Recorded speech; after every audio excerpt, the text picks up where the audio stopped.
Hello friends, welcome back to our channel. Friends, ముందుగా ఈ సీరియల్లో ఏం జరగబోతుందో తెలుసుకుందామా? ఇక వీడియోలోకి వెళ్ళినట్లయితే విక్రమ్ అన్న మాటలకి బాధపడుతూ రాధ లెటర్ రాసిపెట్టి ఇంట్లో నుంచి వెళ్ళిపోతుంది. ఇక అది చూసిన విక్రమ్ చాలా బాధపడుతూ ఉంటాడు. తన మనసులో నా వల్లే రాధ బయటికి వెళ్ళిపోయింది. ఆ దుర్గాగాడు ఏమైనా రాధని చేసి ఉంటాడా? లేదు, రాధ ఎక్కడ ఉందో తెలుసుకోవాలి, ఇంటికి తీసుకురావాలి అని చెప్పి ఇక విక్రమ్ వెంటనే రాధ కోసం వెతుకుతూ ఉంటాడు. రాధ ఎక్కడా కనిపించకపోవడంతో విక్రమ్ బాధపడుతూ ఇప్పుడు రాధ ఎక్కడ ఉందో ఎలా తెలుసుకోవాలి అని చెప్పి ఇక రాధ కోసం మళ్ళీ వెతకడానికి వెళ్తూ ఉంటాడు.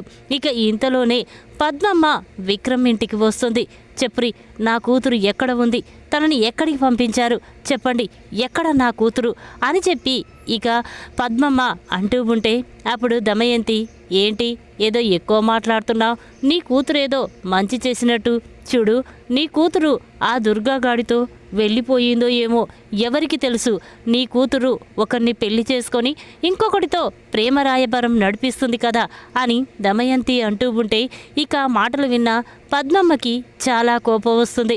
చూడమ్మా, మాకు డబ్బు లేకపోయినా పర్వాలేదు, కానీ మేం పరువు గల బతికే వాళ్ళం. పరువు కోసం ప్రాణాలైనా ఇస్తాం, కానీ మేము ఎప్పుడు తప్పుడు పని చెయ్యము అని పద్మమ్మ అంటూ ఉంటే అప్పుడు ప్రియా మాత్రం, ఏంటి నీ కూతురు సంగతి ఎవరికి తెలియదు?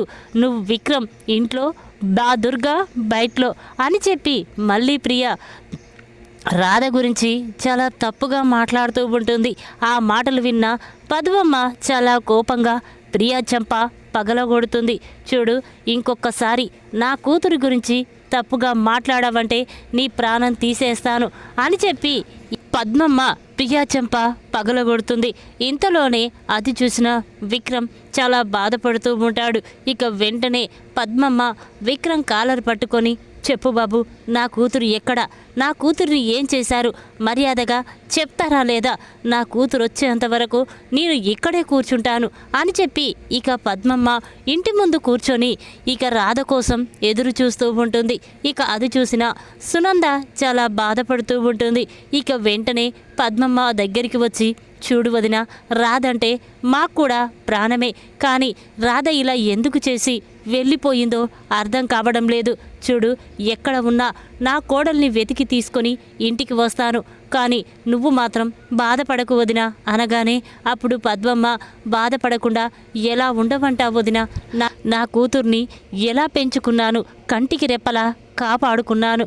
కాలు కింద పెడితే ఎక్కడ కందిపోతుందోనని మా గుండెల్లో పెట్టి పెంచుకున్నాము. అలాంటి కూతురు ఇప్పుడు కనపడకుండా పోతే బాధపడకుండా ఎలా ఉండమంటాము? అయినా నా కూతురు తప్పు చేస్తుందని ఎలా అనుకున్నారు వదిన అని పద్మమ్మ బాధపడుతూ ఉంటుంది. ఇక ఆ మాటలు విన్న సునంద, లేదు వదిన, ఎలాగైనా నా కోడల్ని ఎక్కడున్నా వెతికి ఇంటికి తీసుకొస్తాను, కానీ మీరు బాధపడకండి అని చెప్పి ఇక అంటూ ఉంటుంది. విక్రమ్ మాత్రం రాధ గురించే ఆలోచిస్తూ ఉంటాడు. రాధ ఎక్కడికి వెళ్ళిపోయింది? ఒకవేళ నేను అన్న మాటల గురించే బాధపడి రాధ వెళ్ళిపోయినట్టుంది. ఎలాగైనా రాధని కాపాడి ఇంటికి తీసుకురావాలి అని చెప్పి ఇక విక్రమ్ అనుకుంటూ ఉంటాడు. ఇక ఇంతలోనే రామచంద్రయ్య విక్రమ్ దగ్గరికి వస్తాడు. ఏంట్రా, ఏం జరిగింది? అసలు రాధ ఎవరికి చెప్పకుండా ఇలా లెటర్ రాసి ఇంట్లో నుంచి వెళ్ళిపోవడం ఏంటి? చెప్పు విక్రమ్, రాత్రి రాధ నాతో అంత ప్రేమగా మాట్లాడింది, అలాంటి రాధ ఉదయంనే కనిపించకుండా వెళ్ళిపోయిందంటే ఏదో ఒకటి జరిగింది, చెప్పు అని చెప్పి రామచంద్రయ్య అంటూ ఉంటాడు. ఇక ఆ మాటలు విన్న విక్రమ్ మాత్రం కంగారు పడుతూ ఉంటాడు. ఇక అది చూసిన రామచంద్రయ్య, అరే విక్రమ్, నా దగ్గర ఏదో దాస్తున్నట్టున్నా, నిజం చెప్పరా, చెప్తావా లేదా అనగానే ఇక విక్రమ్, మావయ్య, రాత్రి నేను రాధని ఆ దుర్గా విషయంలో అనుమానించాను, బాధ పెట్టాను. అందుకే నా మాటలకు ఆ రాధ ఇంట్లో నుంచి వెళ్ళిపోయినట్టుంది మావయ్య అనగానే ఆ మాటలు విన్న రామచంద్రయ్య కోపంతో విక్రమ్ చెంప పగలగొడతాడు. నువ్వు అసలు మనిషివేనారా? చూడు, ఒక ఆడపిల్లని అనుమానించడం అంటే తనను తాను అనుమానించుకున్నట్టే. రాధ ఎప్పటికీ అలా చెయ్యదు. రాధ ఏదో కట్టుబడి వీళ్ళందరూ అవమానిస్తున్నా బాధ పెడుతున్నా తను ఈ ఇంట్లో ఉంటుందంటే తన మనసులో ఏదో ఒక బలమైన కారణం ఉంటుంది. ఆ కారణం చేతే రాధ ఇక్కడ ఉంటుంది అని ఇక వెంటనే రామచంద్రయ్య ఒరేయ్ వెళ్ళరా, రాధ ఎక్కడ ఉన్నా వెతికి తీసుకురా అనగానే అప్పుడు విక్రమ్ మావయ్య రాధని ఆ దుర్గాగాడే తీసుకువెళ్ళినట్టు నాకు అనుమానంగా ఉంది అనగానే అప్పుడు రామచంద్రయ్య నేను ముందు నుంచి చెప్తూనే ఉన్నాను, ఆ దుర్గా కంటే ఒక్కడుగు నువ్వు ముందుండాలి. కానీ పోలీస్ వయ్యుండి కూడా నువ్వు అలా ఆలోచించడం లేదంటే నీ గురించి నేను ఏమనుకోవాలి అని చెప్పి ఇక రామచంద్రయ్య కూడా ఆలోచిస్తూ ఉంటాడు. ఇక రాధ మాత్రం అలా ఒంటరిగా నడుచుకుంటూ వెళ్తూ ఉంటుంది. అది గమనించిన దుర్గా వెంటనే రాధ దగ్గరికి వెళ్ళి రాధని కిడ్నాప్ చేసి తీసుకువెళ్తూ ఉంటాడు. ఇక అది చూసిన రాధ ఒరేయ్ దుర్గా వదలరా, వదులు, చూడు ఇప్పుడు నువ్వు నన్ను కిడ్నాప్ చేశావని విక్రమ్కి తెలిస్తే విక్రమ్ నీ ప్రాణాలు తీసేశాడు, వదులు, ఎందుకురా నా జీవితంతో ఇలా ఆడుకుంటున్నావు, నీకు నేను ఏం అపకారం చేశానురా అని చెప్పి రాధ అంటూ ఉంటే అప్పుడు దుర్గా చూడు రాధా, నువ్వంటే నాకు ప్రాణం, నువ్వంటే ఇష్టం, అందుకే నిన్ను నేను ప్రేమించాను, పెళ్లి చేసుకోవాలనుకున్నాను. కానీ నువ్వు మాత్రం నన్ను కాదని ఆ విక్రమ్ని పెళ్లి చేసుకుంటే నేను ఎలా సంతోషంగా ఉంటాననుకుంటున్నావు. అందుకే ఆ విక్రమ్ గాడు కట్టిన తాళి తెంచేసి నిన్ను మెడలో తాళి కట్టాలి, పెళ్లి చేసుకోవాలని అనుకుంటున్నాను అని అనగానే ఆ మాటలు విన్న రాధ ఒక్కసారే షాక్ అయిపోయి చూస్తూ ఉంటుంది. ఒరేయ్ వదిలేరా, నన్ను వదులు అనగానే అప్పుడు దుర్గా లేదు రాధా, నువ్వు ఇప్పుడు నా దగ్గరికి వచ్చిన రోజు, అందుకే మనం సెలబ్రేట్ చేసుకోవాలి అని చెప్పి దుర్గా కేక్ కట్ చేస్తూ ఉంటాడు. అది చూసిన రాధ కోపంతో రగిలిపోతూ ఉంటుంది. ఒరేయ్ దుర్గా మర్యాదగా వదిలేస్తావా లేదా విక్రమ్ చేతిలో చేస్తావా అని అంటూ ఉంటుంది. ఇక ఇంతలోనే దుర్గా మనిషి మాత్రం పాపం రాధకి పెళ్లి జరిగింది. ఇప్పుడు దుర్గాగాడు రాధ జీవితాన్ని నాశనం చెయ్యాలనుకుంటున్నాడు. ఎలాగైనా రాధని కాపాడుతాను, రాధ నా చెల్లెల్లాంటిది, తన జీవితం నాశనం అయిపోతుంటే చూస్తూ ఎలా ఊరుకోగలను అని చెప్పి వెంటనే తన ఫోన్ తీసి విక్రమ్కి ఫోన్ చేశాడు. ఇక ఇంతలోనే విక్రమ్ ఫోన్ రింగ్ అవడంతో ఇదేంటి, ఎవరిది ఈ అన్నోటెడ్ నెంబర్, నాకు ఫోన్ చేస్తున్నారేంటి అని చెప్పి వెంటనే ఫోన్ లిఫ్ట్ చేసి హలో ఎవరు అనగానే అప్పుడు అతను మాత్రం చూడండి నేను ఎవరో మీకు తెలియదు, కానీ మీరు ఎవరో నాకు తెలుసు. ఆ దుర్గాగాడు రాధని కిడ్నాప్ చేసి ఇదిగో ఇక్కడ దాచాడు అని చెప్పి రాధని కిడ్నాప్ చేసిన ప్లేస్ గురించి విక్రమ్కి చెప్తాడు. దాంతో విక్రమ్ ఒక్కసారి షాక్ అవుతాడు. ఏంటి మీరు చెప్పేది నిజమా అనగానే అప్పుడు అతను అవును సార్, రాధ జీవితం నాశనమైపోకూడదని కాపాడడం కోసమే నేను రాధ గురించి మీకు చెప్తున్నాను, వెంటనే మీరు రాధని కాపాడండి అని చెప్పి ఫోన్ పెట్టేస్తాడు. ఇక ఆ మాటలు విన్న విక్రమ్ చాలా థ్యాంక్స్ అండి అని చెప్పి వెంటనే దుర్గా రాధ ఉన్న దగ్గరికి వెళ్తారు. విక్రమ్ని చూసిన దుర్గా ఇక చాలా కోపంతో చూడు విక్రమ్, నువ్వంటే నాకు కోపం లేదు, రాధ నాది, నేను రాధని ప్రేమించాను, పెళ్లి చేసుకోవాలనుకున్నాను, కానీ రాధ నన్ను కాదని పెళ్లి చేసుకుంటే చూస్తూ ఎలా ఊరుకుంటాను, అందుకే కిడ్నాప్ చేసి తీసుకొచ్చాను. చూడు విక్రమ్, ఎన్ని రోజులున్నా రాధ నా సొంతం అవుతుంది అని దుర్గా అంటూ ఉంటే ఆ మాటలు విన్న విక్రమ్కి చాలా కోపం వస్తుంది. వెంటనే దుర్గా చెంప పగలగొట్టి ఒరేయ్ నీ గురించి నేను చాలా చిన్నగా అంచనా వేశాను, కానీ నిన్ను చూస్తుంటే ఇంత దుర్మార్గునివని అస్సలు అనుకోలేదు అని చెప్పి ఇక వెంటనే దుర్గాని అరెస్ట్ చేసి తీసుకువెళ్తాడు. ఇక విక్రమ్ పద రాధా ఇంటికి వెళ్దాం పద అనగానే అప్పుడు రాధా చూడు విక్రమ్, నేను ఎలాంటి దాన్నో నాకు తెలుసు, కానీ నువ్వు దుర్గా విషయంలో నన్ను అనుమానించావు, అవమానించావు, బాధ పెట్టావు, నా మీద నీకు నమ్మకం లేదు, అలాంటప్పుడు నేను మీ ఇంట్లో ఉండను, నీకు నాకు ఎటువంటి సంబంధము లేదు, చూడు నేను మా అమ్మ దగ్గరికి వెళ్ళిపోతాను అనగానే అప్పుడు విక్రమ్ చూడు రాధా, ఇప్పుడు మీ అమ్మ ఎక్కడో లేదు, మా ఇంటి దగ్గరే నీకోసం ఎదురు చూస్తుంది, వెళ్దాం పద అనగానే ఇక రాధా విక్రమ్ ఇద్దరూ కలిసి ఇంటికి వస్తారు. ఇక అది చూసిన పద్మమ్మ చాలా సంతోషపడుతూ, అమ్మా రాధా, ఎక్కడికి వెళ్ళిపోయావమ్మా? ఎందుకమ్మా ఇన్ని బాధలు పడుతూ ఈ ఇంట్లో ఉండడం?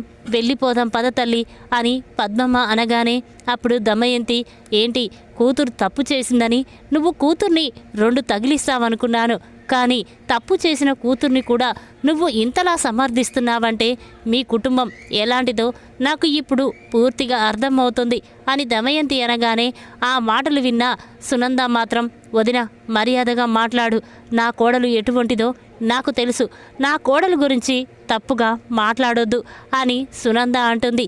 ఇక వెంటనే పద్మమ్మ మాత్రం, చూడమ్మా, మీరు డబ్బున్న వాళ్ళు ఏది చేసినా చెల్లుతుంది, మేము డబ్బు లేని వాళ్ళం, ప్రాణం కంటే మానం మర్యాదే ముఖ్యమని బ్రతుకుతాం, అలాంటి మీరు మా గురించి ఇలా మాట్లాడడం తట్టుకోలేకపోతున్నాను, ప్రాణం కంటే పరువే ముఖ్యంగా బ్రతుకుతాం, కానీ మేము మాత్రం అలాంటి తప్పుడు పని ఎప్పుడూ చెయ్యం అని పద్మమ్మ అంటుంది. ఇక ఆ మాటలు విన్న విక్రమ్ మాత్రం సైలెంట్గా ఉంటాడు. ఇక రాధ విక్రమ్ దగ్గరికి వచ్చి, చూడు విక్రమ్, మా నాన్న కోసం నేను ఈ ఇంట్లో అన్ని అవమానాలు పడుతూ అన్ని బాధలు పడుతూ ఉన్నాను, కానీ ఇప్పుడు నేను ఈ ఇంట్లో ఉండలేను, అంతేకాదు మన పెళ్లి గురించి కూడా వీళ్ళతో నిజం చెప్పాలనుకుంటున్నాను, వీళ్ళని మోసం చెయ్యాలని నేను అస్సలు అనుకోవడం లేదు అని చెప్పి ఇక వెంటనే రాధ రామచంద్రయ్య దగ్గరికి వెళ్ళి, చూడు గురు, మీరు ఇన్ని రోజులు అన్నారు కదా ఈ బాధపడుతూ ఇన్ని అవమానాలు పడుతూ ఈ ఇంట్లో ఎందుకు ఉండాలని, చూడండి నేను ఈ ఇంట్లో ఉండడానికి ఒకే ఒక్క కారణం మా నాన్నని జైలు నుంచి విడిపించడం కోసమే నేను ఈ ఇంట్లో ఉంటున్నాను అని రాధ అనగానే ఆ మాటలు విన్న రామచంద్రయ్యకి ఏమీ అర్థం కాదు. ఏంటి రాధా, ఏం మాట్లాడుతున్నావు? మీ నాన్నని విడిపించుకోవడం కోసం ఇంట్లో ఉండడం ఏంటి? నువ్వు విక్రమ్ భార్య భర్తలు కదమ్మా, అలా మాట్లాడతావేంటమ్మా అనగానే అప్పుడు రాధ, చూడండి గురు, అసలు నేను విక్రమ్ని పెళ్లి చేసుకోవడానికి కారణం మా నాన్నని జైలు నుండి విడిపిస్తానని చెప్పడంతో నేను విక్రమ్ ఇద్దరం అగ్రిమెంట్ పెళ్లి చేసుకున్నాం. మా నాన్నని విడిపించిన మరుక్షణమే ఆ అగ్రిమెంట్ చించేసి నేను విక్రమ్కి శాశ్వతంగా దూరమైపోవాలని మేమిద్దరం అగ్రిమెంట్తో పెళ్లి చేసుకున్నాం అని రాధ చెప్పగానే ఆ మాటలు విన్నా అందరూ కూడా స్టన్ అయిపోయి చూస్తూ ఉంటారు. ఇక అది విన్న రామచంద్రయ్య చాలా బాధపడుతూ ఉంటాడు. ఏంటమ్మా, ఒక ఆడపిల్లవయ్యుండి అగ్రిమెంట్ పెళ్లి చేసుకొని మళ్ళీ అగ్రిమెంట్ చింపేసి వెళ్ళిపోవడమేంటి? ఆ తర్వాత నీ భవిష్యత్తు ఏమైపోతుందో నీకైనా అర్థమవుతుందా అనగానే అప్పుడు రాధ, చూడండి గురు, నా భవిష్యత్తు గురించి నేను ఆలోచించలేదు, నన్ను కన్నా నా తండ్రి గురించే ఆలోచించాను. చూడండి, ఇన్ని అవమానాలు బాధలు పడుతూ మా నాన్న కోసమే ఈ ఇంట్లో ఉన్నాను, కానీ ఇప్పుడు అందరితో పాటు విక్రమ్ కూడా నన్ను అనుమానించాడు, బాధ పెట్టాడు, అందుకే ఈ బాధ తట్టుకోలేకపోతున్నాను, అందుకే నేను మా అమ్మతో కలిసి వెళ్ళిపోవాలనుకుంటున్నాను అని చెప్పి ఇక రాధ అనగానే ఆ మాటలు విన్న విక్రమ్ చాలా బాధపడుతూ ఉంటాడు. ఏంటి రాధా, ఏం మాట్లాడుతున్నావు? ఏదో కోపంలో అలా మాట్లాడానే కానీ నిన్ను అనుమానించాలని కాదు అనగానే అప్పుడు రాధ, చూడండి సార్, మా నాన్న జైలు కాలం పూర్తయిన తర్వాత ఆయనే తిరిగి ఇంటికి వస్తాడు, కానీ ఇలా పరువు పోతూ రోజురోజుకి నా బ్రతుకుని దిగజార్చుకుంటూ నేను ఈ ఇంట్లో ఉండవలసిన అవసరం నాకు లేదు అని చెప్పి ఇక వెంటనే రాధ అనగానే అప్పుడు పదమ్మ వెళ్దాం అని చెప్పి ఇక రాధని తీసుకొని అక్కడి నుంచి వెళ్తూ ఉంటుంది. ఇక అది చూసిన దమయంతి, ఆగండి, ఎక్కడికి వెళ్తున్నామని చెప్పగానే వెళ్ళిపోవడమేనా? చూడు, విక్రమ్ కట్టిన ఆ తాళిని తీసేసి రాధని వెళ్ళమని చెప్పు అనగానే ఇక రాధ, విక్రమ్, రామచంద్రయ్య స్టన్ అయిపోయి చూస్తూ ఉంటాడు. ఇక రాధ మాత్రం, అవును, ఇది అగ్రిమెంట్ పెళ్ళే కదా, నేను విక్రమ్ సొంతంగా పెళ్లి చేసుకోలేదు కదా అని చెప్పి ఇక రాధ తన మెడలో ఉన్న తాళిని తీయబోతూ ఉంటుంది. అది చూసిన రామచంద్రయ్య, అమ్మ రాధ, వద్దమ్మా, తీయొద్దమ్మా, ఒక్కసారి ఆడపిల్ల మెడలో తాళి పడిందంటే అది బ్రతికున్నన్ని రోజులు తన మెడలో ఉండాలి, అంతేకాని తాళి తీయకూడదమ్మా అని అంటూ ఉంటే అప్పుడు రాధ, చూడు గురు, నేను నిజంగా పెళ్లి చేసుకోలేదు, అగ్రిమెంట్ పెళ్లి చేసుకున్నాను, తాళి తీస్తే ఏమి కాదు అని చెప్పి ఇక రాధ తీస్తూ ఉంటే అప్పుడు విక్రమ్, చూడు రాధా, అగ్రిమెంట్ పెళ్ళైనా కూడా నువ్వు తాళి తీయడం నాకు ఇష్టం లేదు. నీ మెడలో తాళి తీయొద్దు రాధా అని విక్రమ్ అంటూ ఉన్నా అప్పుడు రాధా, చూడు విక్రమ్, నా అనుమానపడ్డావు కదా, అందుకే నా మీద నమ్మకం లేని చోట నేను ఉండలేను, నేను నా పుట్టింటికి వెళ్ళిపోతాను అని చెప్పి ఇక రాధ తన మెడలో ఉన్న ఆ తాళిని తీసి విక్రమ్కి ఇస్తూ ఉంటుంది. అది చూసిన విక్రమ్ చాలా బాధపడుతూ ఉంటాడు. ఇక పద్మమ్మ మాత్రం రాధని తీసుకొని అక్కడి నుంచి వెళ్ళిపోతూ ఉంటుంది. అది చూసిన సునంద చాలా బాధపడుతూ కన్నీళ్లు పెట్టుకుంటూ ఉంటుంది. ఇక వెంటనే చాలా కోపంగా పద్మమ్మ దగ్గరికి వెళ్ళి తన 2 చేతులెత్తి దండం పెడుతూ, చూడమ్మా, తెలిసి తెలియక వాళ్ళు అగ్రిమెంట్ పెళ్లి చేసుకున్నారు, కానీ ఆ పెళ్లి మాత్రం నేను నిజమనుకొని నమ్ముతున్నాను. నా కోడల్ని నా కొడుకు నుండి దూరం చెయ్యొద్దు, నీకు దండం పెడతాను, నా కోడల్ని మా ఇంట్లోనే ఉండనివ్వు అని చెప్పి ఇక సునంద అనగానే అప్పుడు పద్మమ్మ, వద్దమ్మా, విక్రమ్ బాబే నా కూతుర్ని అనుమానించాడు, అవమానించాడు, బాధ పెట్టాడు. నా కూతురు మీద నమ్మకం లేనప్పుడు ఈరోజు ఇది జరిగింది, రేపు ఇంకొకటి జరుగుతుంది. అలా అవమానించడని బాధ ఏంటి?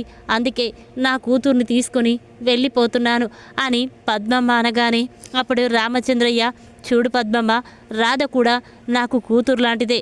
రాధ జీవితాన్ని నిలబెట్టాలి అంటే ఒకటే ఒక మార్గం. చూడు, రాధని నువ్వు నా మాట మీద ఏమాత్రం గౌరవం ఉన్నా రాధని నువ్వు ఇక్కడే ఉంచి నువ్వు వెళ్ళు, రాధ జీవితాన్ని నేను నయం చేస్తాను అనగానే అప్పుడు పద్మమ్మ ఆలోచిస్తూ ఉంటుంది. ఇక ప్రేమ మాత్రం, లేదు గురు, విక్రమ్ సార్ మాటలకి నా మనసు విరిగిపోయింది, ముక్కలైపోయింది, నేనిక ఈ ఇంట్లో ఉండలేను అనగానే అప్పుడు రామచంద్రయ్య, చూడు రాధా, నువ్వు మీ నాన్న కోసం అగ్రిమెంట్ పెళ్ళి చేసుకున్నానని చెప్పావు, అందుకే అగ్రిమెంట్ పూర్తయ్యేంత వరకు నువ్వు ఇక్కడే ఉండాలి, రూల్ ప్రకారం వెళ్ళకూడదు అని చెప్పి ఇక రామచంద్రయ్య రాధని వెళ్ళకుండా ఆపుతాడు. అది చూసిన దమయంతి, ప్రియ షాక్ అయిపోయి చూస్తూ ఉంటారు. ఇక వెంటనే, ఏంటి బావగారు, ఏం మాట్లాడుతున్నారు? ఆ రాధ వెళ్ళిపోతే మనకు మంచిదే కదా, ప్రియానిచ్చి విక్రమ్కి పెళ్లి చేయొచ్చు, అలాంటి రాధని వెళ్ళకుండా ఎందుకు ఆపుతున్నారు? మీరు నా కూతురు జీవితాన్ని నాశనం చెయ్యాలనుకుంటున్నారా అని దమయంతి అనగానే అప్పుడు రామచంద్రయ్య మాత్రం, చూడు, ఆడపిల్ల ఎవరికైనా ఆడపిల్లే, తన జీవితం నాశనమైపోతూ ఉంటే చూస్తూ ఎలా ఊరుకుంటాను? ప్రియాకి ఈరోజు కాకపోతే రేపు మళ్ళీ పెళ్లి జరుగుతుంది, కానీ రాధ జీవితం ఏమైపోతుందో ఒక్కసారి ఆలోచించు. ఎవరు అవునన్నా కాదన్నా రాధ ఇక్కడే ఈ ఇంట్లోనే ఉంటుంది అని చెప్పి ఇక రామచంద్రయ్య రాధని తీసుకొని లోపలికి వెళ్తాడు.